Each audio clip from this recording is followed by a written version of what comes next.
Il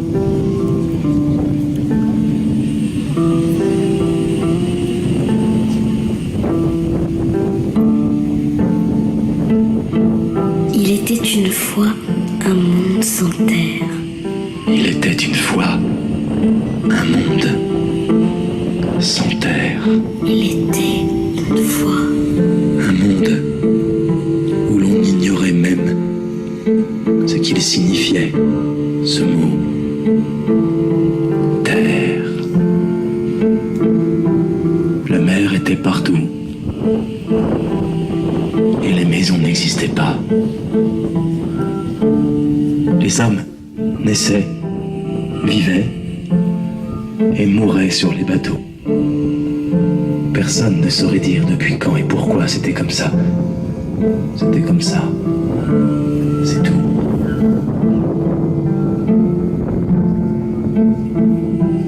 Les hommes et les femmes habitaient dans des bateaux-maisons multicolores.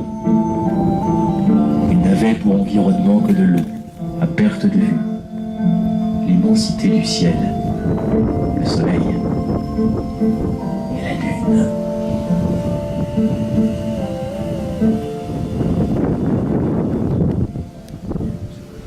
Ils vivaient de chasse et de pêche et se nourrissaient de mouettes, de pélicans, de goélands, de poissons, de crustacés.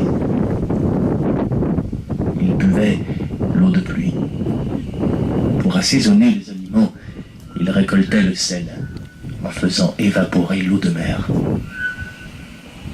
Leur monde sans terre était un monde où il n'y avait ni végétation, ni forêt, ni fleurs, aucun jardin. Mais c'était un monde calme, un monde de silence et de sérénité.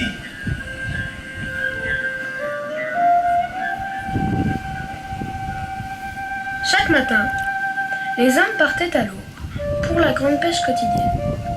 Lorsqu'ils arrivaient à destination, ils lâchaient leurs grands filets et attendaient, en chantant, en jouant aux cartes, en nageant ou en observant l'horizon. Certains lisaient, d'autres buvaient et riaient bruyamment. Quelques heures après, ils remontaient le filet. D'habitude, c'est avec peine qu'ils remontaient le filet, tant il y avait de poissons. Mais ce jour-là, avec stupeur, en ouvrant leurs grands yeux ébahis, ils s'aperçurent que le filet était vide. Pas un seul poisson. Rien. Pas un espadon, aucune sardine, pas de saumon, pas d'esturgeon, pas de thon. Aucune plie ni barre. Pas de hareng non plus. Un désastre. Jamais de la vie, ni de celle de leurs parents, ni de celle de leurs grands-parents. Cela n'était arrivé.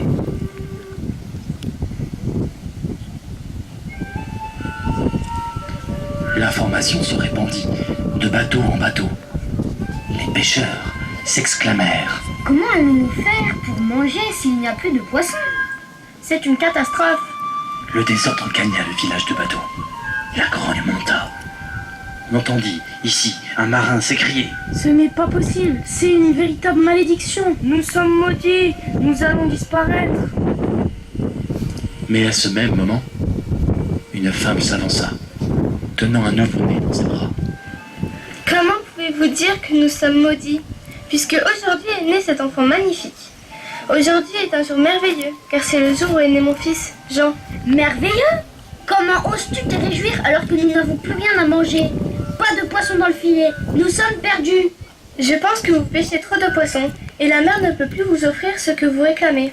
Trop de poissons? Mais comment peux-tu affirmer cela? Il faut nourrir de plus en plus de monde, et la mer nous donne du poisson depuis toujours. Je connais la raison du manque de poissons, je le sais, c'est ce nouveau-né qui est maudit. Sa naissance correspond exactement avec la disparition des poissons. C'est lui le responsable, c'est l'enfant. Oui, c'est lui le responsable. Comment faire alors? Il faut bannir l'enfant. Il en va de notre vie. Lui ou nous? Pas nous ou lui. Non, vous ne pouvez pas faire cela. Chassons-le. Nous ne pouvons pas faire autrement. Décidons ensemble de ce que nous ferons avec cet enfant. Votons pour le garder ou le bannir. Oui, votons. Le capitaine de la communauté et chef du conseil des marins prit la parole. Nous allons procéder au vote pour décider du destin de cet enfant. Que ceux qui veulent le bannir le disent. Moi.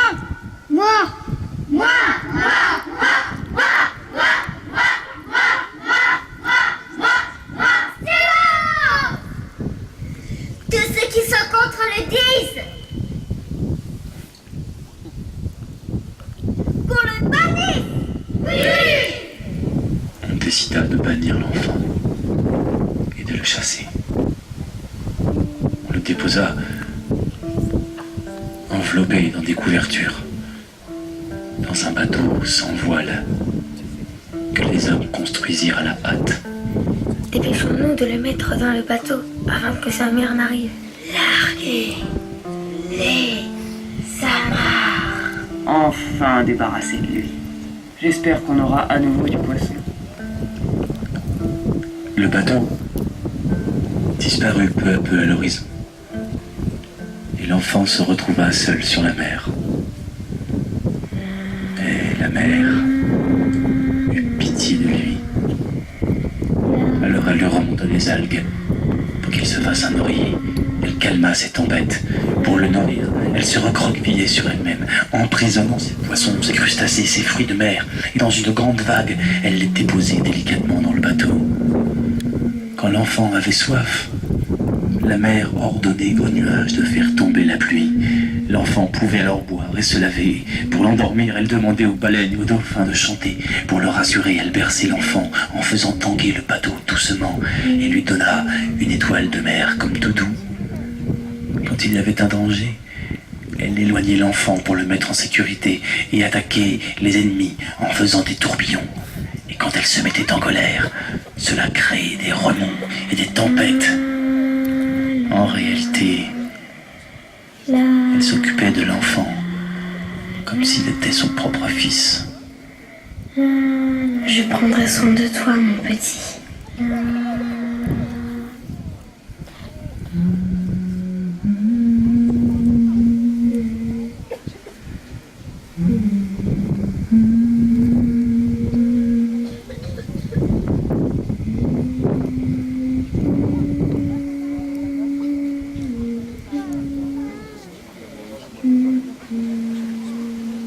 Du côté des hommes, quelques jours après le départ de l'enfant, ils s'aperçurent que le poisson manquait toujours et que peut-être l'enfant n'était pas la cause de leur malheur. Mais si ce n'était pas l'enfant, c'était forcément quelqu'un d'autre. On commença à se guetter du coin de l'œil en cherchant le responsable. Certains en accusèrent d'autres d'aller pêcher en cachette. Et ce qui devait arriver, arriva. Des insultes, puis des bagarres éclatèrent ici et là. Des tirs d'abord, puis des coups de canon entre deux bateaux, et ensuite des chocs. Les coques se frottèrent. Un bateau reçut un boulet, un autre reçut une flèche enflammée. Des marins abordèrent des autres bateaux et passèrent par-dessus bord leurs occupants. C'était la guerre. Des bateaux coulèrent, d'autres brûlèrent. Il y avait des débris partout, jusqu'à transformer la mer en un immense champ de bataille.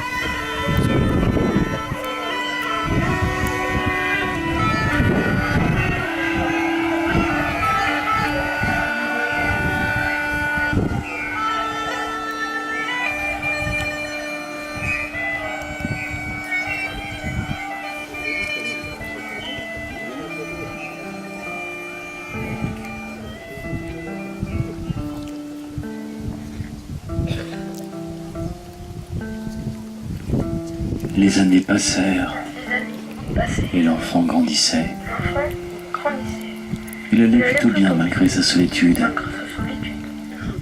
La mère continuait à s'occuper de lui, Elle lui apportait, tout ce dont il avait besoin.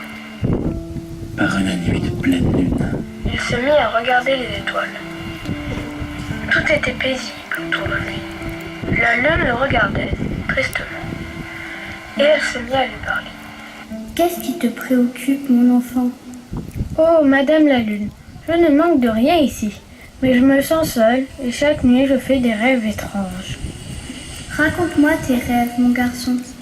Eh bien, je rêve de marcher sur un sol dur, de vivre dans une maison stable, qui ne flotte pas dans tous les sens comme ce bateau. Je rêve d'un endroit où il y aurait autre chose à voir que cette eau à perte de vue. Il doit bien exister des endroits différents, non? Je rêve de manger autre chose que ces poissons que la mer mange. Je rêve d'aliments différents, des aliments de toutes les couleurs, des choses qu'on cueillerait sur des arbres ou qu'on ramasserait dans la terre. Je rêve de boire de l'eau douce plutôt que cette eau de pluie qui tombe du ciel.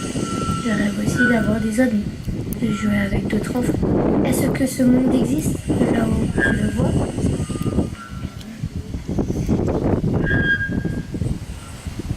Mais la lune ne répondit pas. Elle avait disparu derrière de gros nuages et l'enfant s'endormit. Du côté des hommes, la guerre empirait. La situation était de plus en plus grave. Si grave que la mère se fâcha. Vous êtes devenu fou. Vous vous entretuez. Vous allez disparaître. Je me retire et je vous emmène avec moi, chez mon frère Océan. Lui saura punir votre haine. Il est bien plus fort que vous. Vous finirez par me regretter, moi qui vous ai toujours tout offert. À vous battre et vous montrer du doigt, vous en avez oublié la beauté du monde, la beauté du monde, la beauté du monde.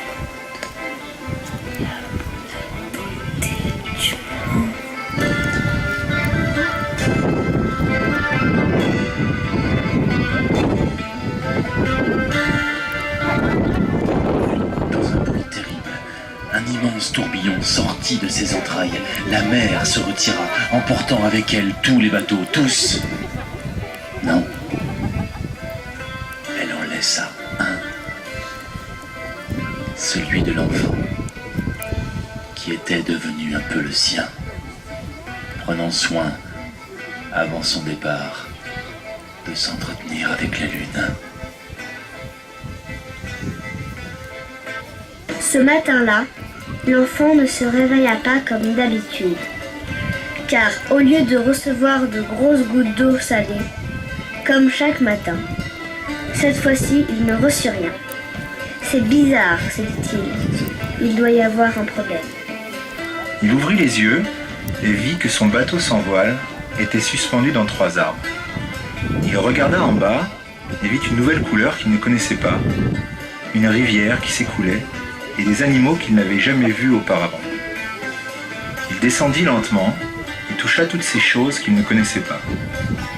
Tous ses rêves étaient devenus réels. « Merci » murmura-t-il.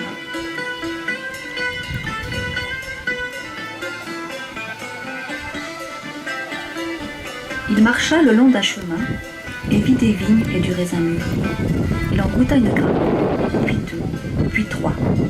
Rassasié, il s'allongea dans les herbes hautes et regarda les nuages défiler.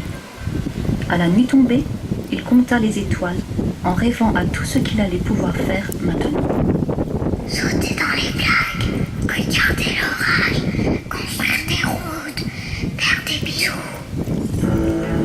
Avoir une femme, prendre un bain, être riche, sentir les fleurs, écouter la pluie. Avoir une femme, écouter les oiseaux, glisser sur la glace, observer les fruits. Regarder l'orage, manger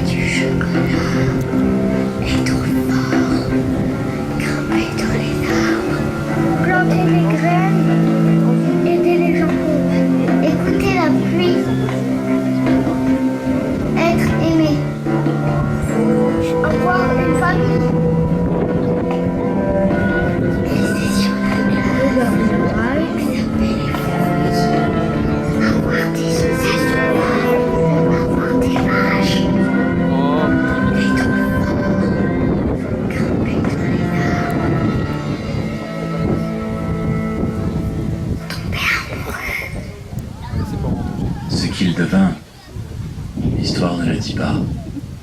Mais ce que le conte raconte, ce sont les derniers mots que la lune murmura à l'oreille. À lui, l'enfant parle maudit, qui rêva si fort que tout devint réalité. Enfant, n'oublie jamais tes rêves. Les hommes en ont besoin.